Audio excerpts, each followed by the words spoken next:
Today is Saturday, October 20, 2007.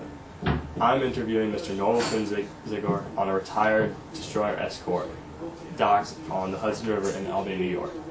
Mr. Ziegler is 82 years old and was born on May 31st, 1925. I'm Jeffrey Marks. Mr. Ziegler is my grandfather. What branch of the military did you serve in? The Navy. Navy? What was your rank? I was a second-class petty officer.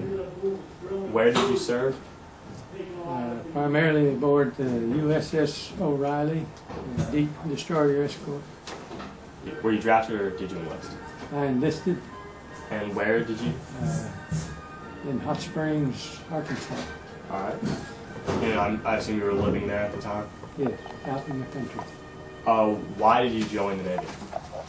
I didn't like to crawl around in the dirt. Oh, okay. Why did you enlist?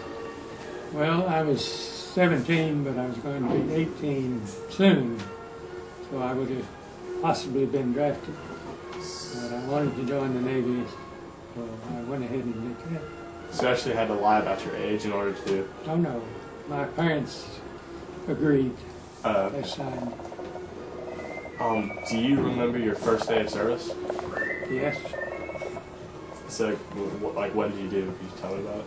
Well, we were sent from Little Rock to San Diego. There's a boot camp there. And when we arrived in San Diego, there was a group of us. We were greeted with cries of, "You'll be sorry." And then we went to the boot camp and were issued clothes. Soon thereafter started our boot training, which lasted for 5 weeks. What was boot camp like? Well, it was sort of strenuous, but not bad. It was very hot in San Diego. You drilled on what was called a grinder. I assume it got that name because it ground you down. It was a large asphalt area, and when the sun was shining, it was very hot. Do you remember your instructors? I remember him faintly. He was a professional baseball player originally. Which war or wars did you serve in? Just World War II. And where exactly did you go? Well, we escorted convoys, the destroyer escort. And we made 4 trips from the Caribbean over to the Mediterranean, escorting convoys, mainly oil tankers. And then we moved up to escorting convoys from the northeast of the U.S. over to the British Isles. And we made 5 trips across there. Did you see any combat? Well, we frequently had sonar contacts, sometimes radar contacts, but usually they proved to be false. The sonar would pick up schools of fish, and it was difficult to tell the difference between a school of fish and a submarine. Yeah. I was a sonar man. What was your average day like?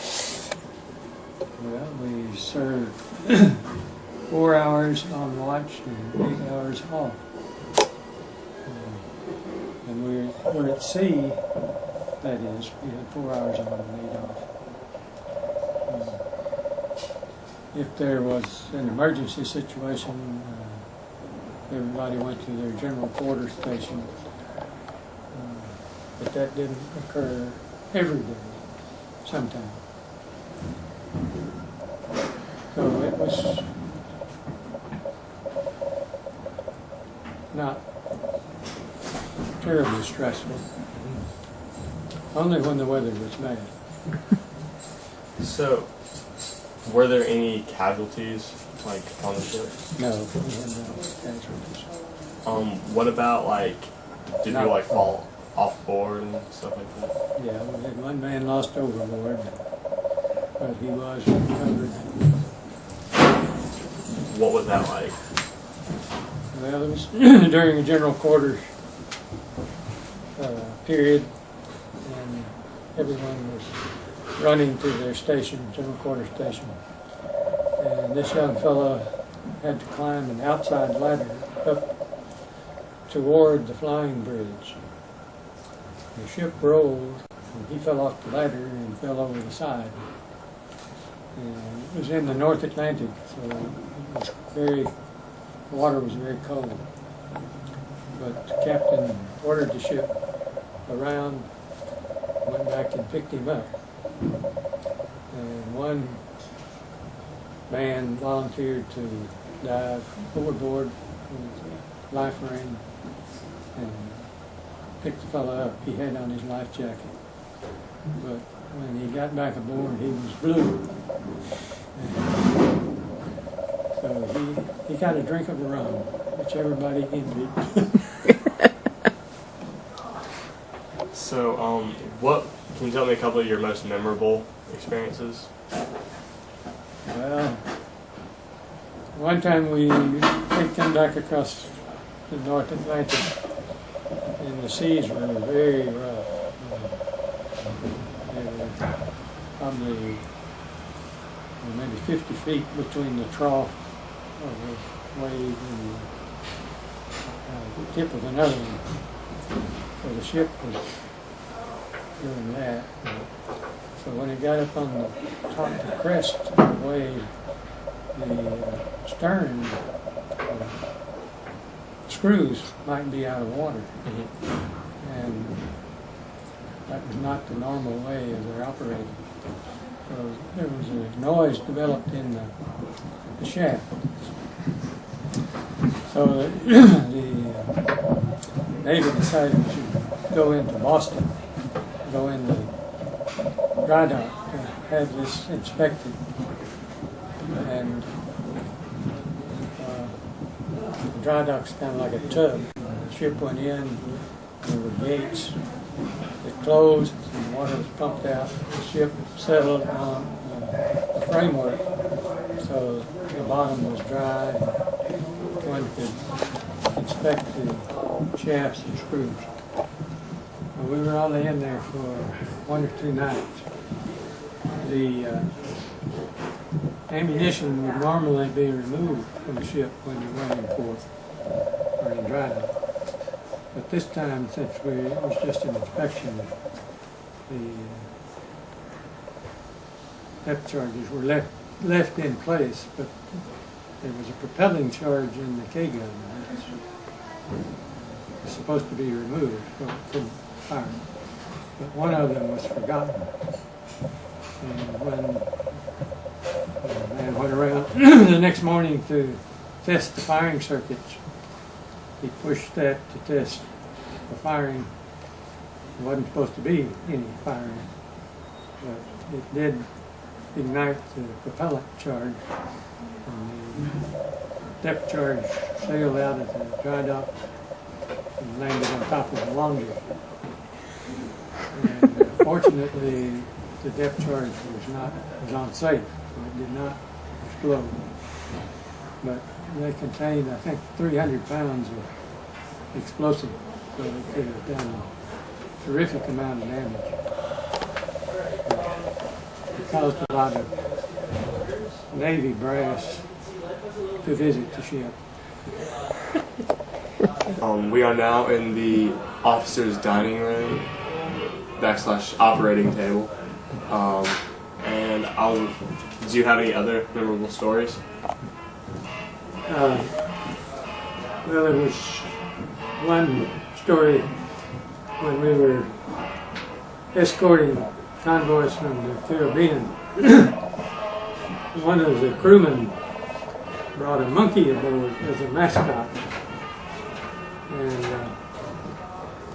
most of the crew thought that was cool, but we also had sometimes when we were at sea flying fish, which would come flying across the forecastle forward part of the ship. Usually they would go all the way over, but occasionally one would land on the deck. Well, the monkey caught one of these fish, and we tried to get it away from him, but he would not let go of it.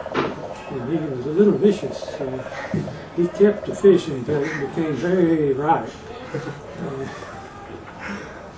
And then another time, sometimes we'd go down in the crew's quarters and get in the lockers and tear the clothes out and make a general mess. And the officers thought that was funny. But then one day he came up in the officers' quarters here and he got the toothpaste and shaving cream and squirted it all over the place. And the officers didn't think that was funny at all. After that, he disappeared. What was his name? I don't know. They were aircraft carriers, but they were very small. And they were mainly for anti-submarine. But it was only a week or so, probably a couple of weeks after the war ended. And one reason we were escorting the carrier was in case one of the pilots didn't make a landing but went off the carrier. And we could try to pick him up. Well, one of them did go off the side of the carrier, and we went over to see if we could find him. But the plane had sunk, and the only thing that we could see was a newspaper floating in the water that said the war has ended.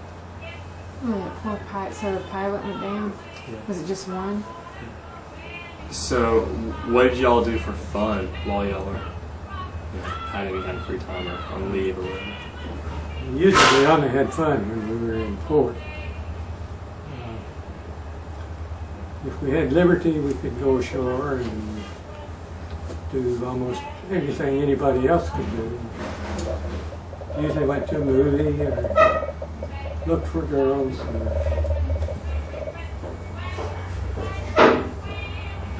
If we were staying aboard ship, we sometimes had movies. We did have a band made up of crew members that played sometimes. They provided their own instrument. They were fair. We played cards a lot.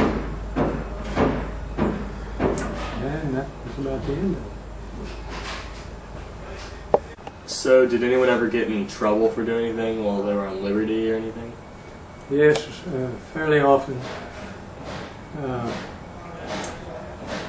Once, when we'd gone to our shakedown cruise, which is just after the ship was built and went to sea, we came back into Charleston, South Carolina, to the Navy base, and some members of the crew, I don't know just who they were, stole a motorbike from the Navy Yard and stored it away on the ship in the stack space. So it was kind of embarrassing for the captain to get that returned to its proper owners. Another time we were in what was then Formosa, now it's Taiwan. It was just after the Japanese War ended. We could not go ashore because it was not considered safe. But I don't know, probably 4 or 5 of us decided we could do it anyway. So we slipped off the ship and went through this town called Keelung. And it had been partially destroyed. We went into some of the old buildings, and after it was getting dark, we went up on a hill where there was a signal station. And there was someone there in charge of the signal station, but he didn't offer any opposition to us. So we looked through all of the material there, and I found the Japanese flag, which I still have. But then, when we started back to the ship, we were hoping to get aboard without being noticed. But just when we stepped onto the quarterdeck, the duty officer appeared, and we were all put on report. But you had to appear before the captain. So I think everyone lost a liberty in that case. How did you stay in touch with your family when you were out at sea? Well, when we were at sea, you didn't contact your family. The method of contact was through letters, usually. Letters could be mailed or put in the post office at sea, but they didn't start toward your family until you were on land, until the ship landed. Well, let me ask you, what was the food like on the ship? The Navy had very good food as compared to the Army. I recall once we were in Naples, Italy, and we were ashore on Liberty, and we met 3 Air Force guys. We just started talking to them, and it was Saturday, and they were thinking of where they could get something to eat. So we invited them back to our ship to eat with us. The Saturday meal in the Navy was always the poorest one of the week. But the Air Force guys thought it was great. Did you have plenty of supplies? Yes, I don't think we ever ran low. So, what kind of food did you have? I can't recall exactly. I remember, it seemed to me that on Saturday morning we had eggs and baked beans and cornbread, which after you became accustomed to it was pretty good. We had an excellent baker on the ship. He could make delicious bread. And I suppose he was a baker before he became part of the Navy. So, did you feel any pressure or stress, like, while you were on the ship? Well, usually when the weather was rough, it was a little stressful, yes. Because the ship could roll quite a bit and pitch. Pitching was usually what would make you sick. Or make people sick. What did you do while you were on leave? I thought, well, in the Navy, if you were on leave, you usually, this is a period of, say, a week or so, maybe more. I always went home to see my family. Back to the pitching and rolling, didn't that make, like, some people sick? Yes, especially when the ship first went to sea. There were probably several people who were seasick. But one in particular, he was a sonar man, as I was. He carried a bucket around with him for, I don't know, 2 or 3 weeks. And he looked kind of green. But he finally either overcame it or decided it wasn't going to help him any. So he stopped being seasick. I was never seasick. What did you think of your fellow soldiers and officers? Sailors and officers. Sailors and officers. Well, they were just like people in civilian life. There were nice ones and bad ones. I think most of our officers were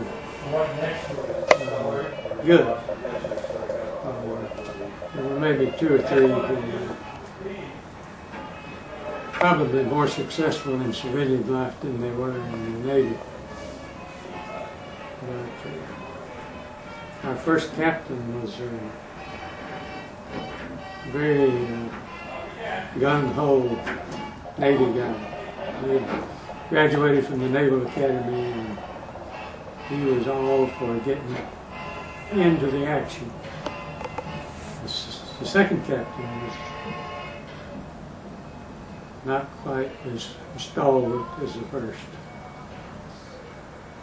Now, you said that there were some bad people. What did they do to make them, not good? Well, they weren't friendly.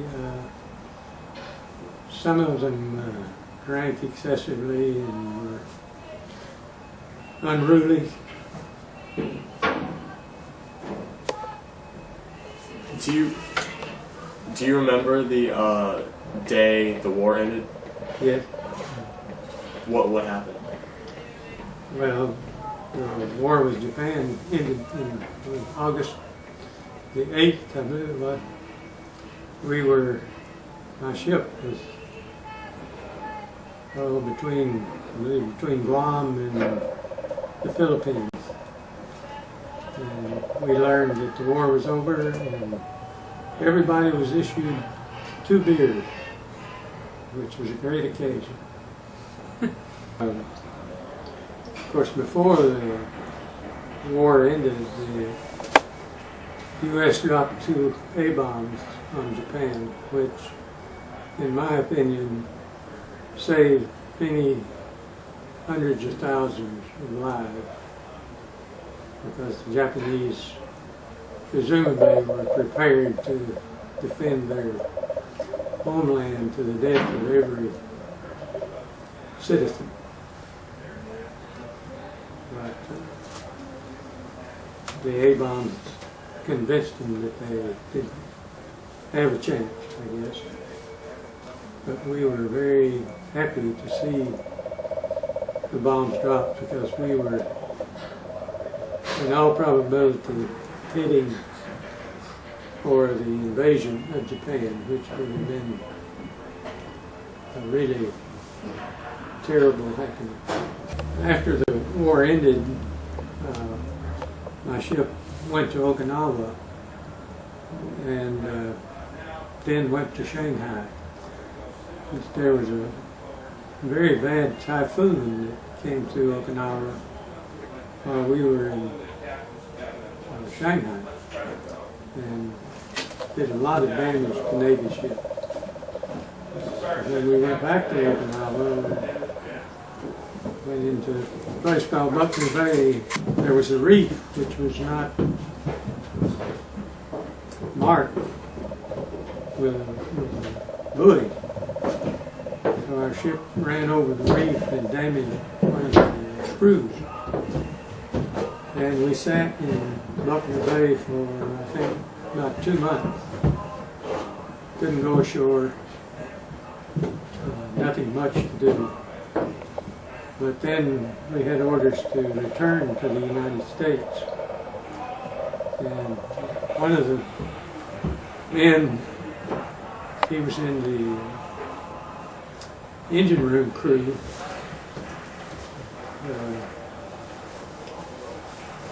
came to a reunion that I attended of the ship's crew, and he told the story of how we almost ran out of fuel coming back to the United States. It was his duty to check the diesel fuel level, and he did that in Okinawa, and it was just marginal. He wasn't real sure that we had enough to get back, but he didn't want to spend the time refueling, so he told the captain that we had enough to get back, and we just barely made it. but he would have been in a lot of trouble if we hadn't. Do you remember the day your service ended? Like, Yes, I was discharged from the Navy in Memphis, Tennessee. And before that, I was transferred from the ship, the O'Reilly, to a place in New York City called Pier 92. That's where most people left their ship and went to Pier 92, which was just a sleeping facility. But the Navy had nothing to do with us there, so sometimes they would take us on excursions in the city. And I went through the Natural History Museum in New York while I was at Pier 92. What did you do in the days and weeks after? I went back to my family in Arkansas and just rested for a few weeks.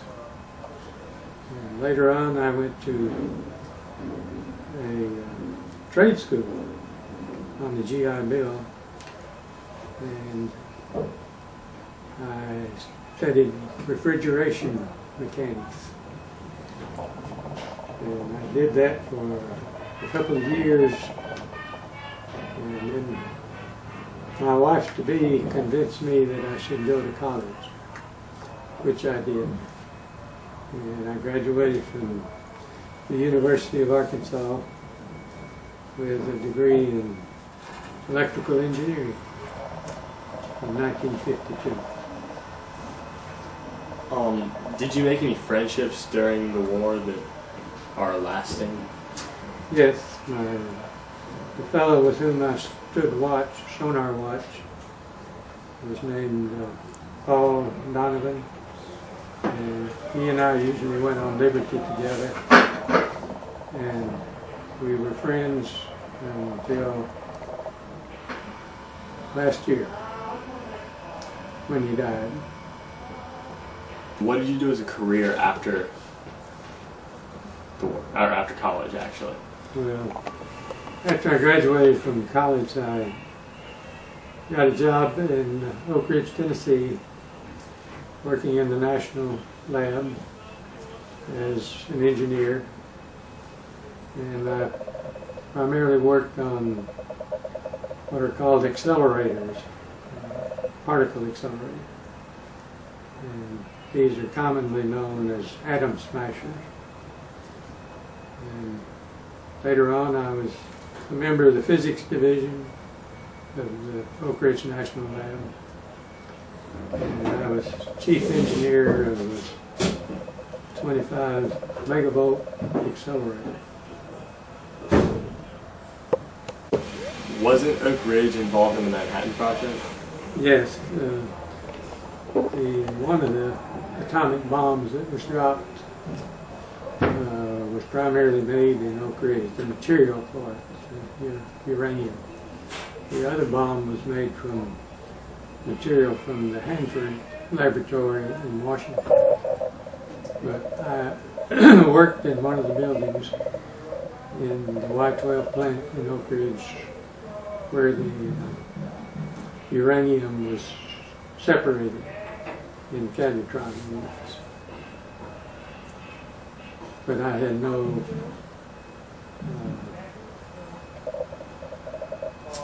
input to the atom bomb project.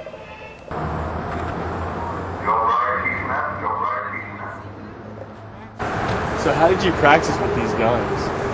Well, if we were practicing against aircraft, we had one of our planes that would tow a target.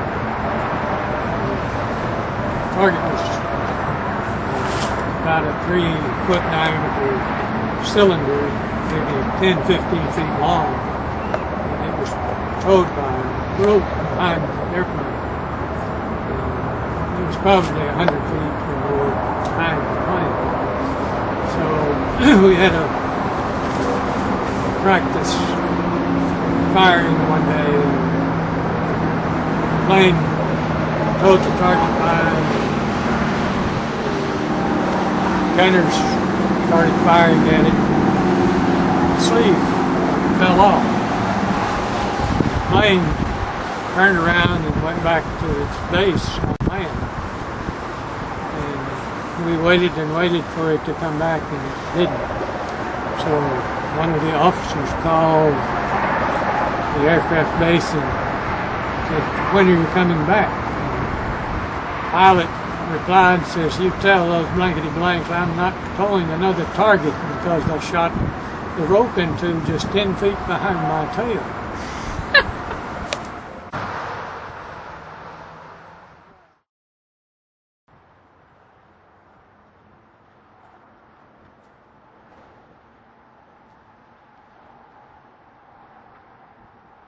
What would you do if you did find something on the sonar?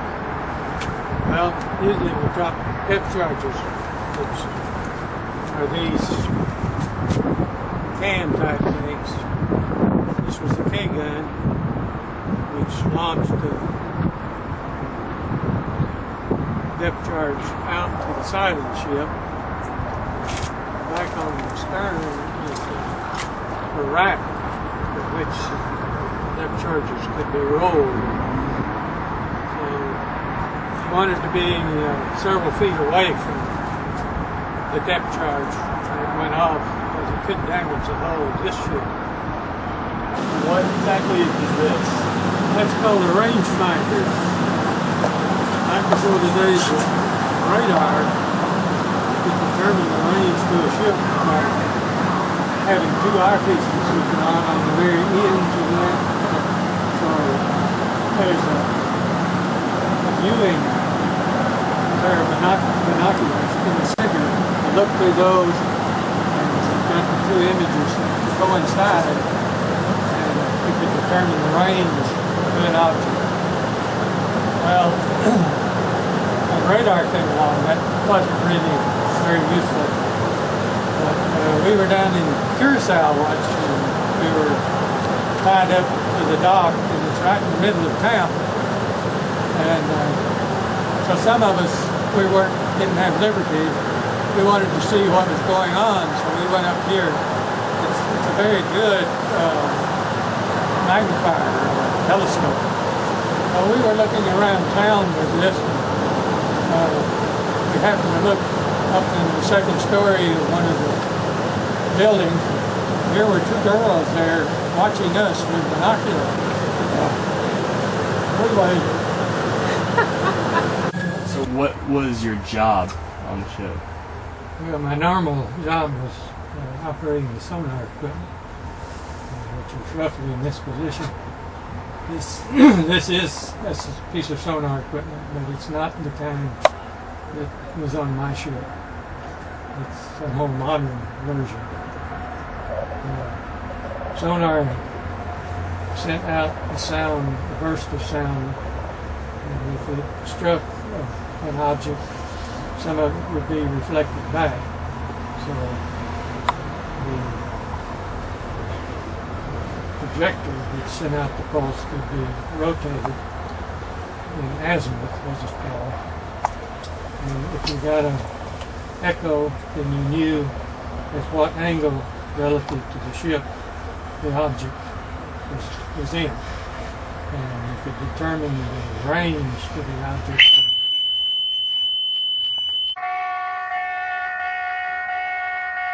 That actually would have been pretty good.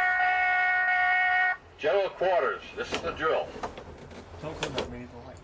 I know, but I'm going to... Sonar, you could determine the angle and the distance to the device that produced an echo. Usually what we found was a school of fish, but we did on one occasion have a sub. It was in the English Channel, right just before the end of the European War. And we had a solid sonar contact, and we started, called General Quarters, started an attack. But our main armament didn't fire. So we turned around and made another attack, and again it failed to fire. So after that we made a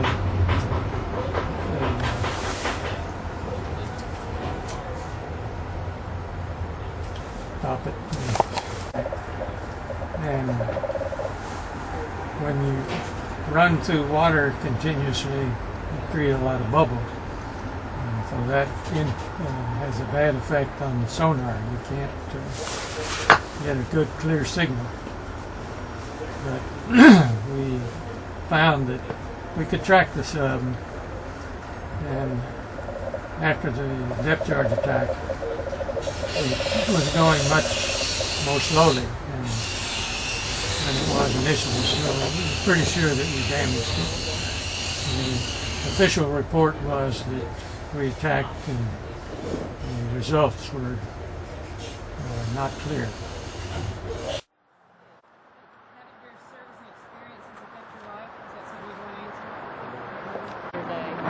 For dungarees and chamois, sure. Well, were regulation shoes, which were black. And sometimes we wore the white cap, not always. How'd you get your hair cut? Well, we had a barber. He was not a Navy barber. But, he just did it on his own, and we paid him to cut our hair. I think he was an old country boy from North Carolina, as I recall.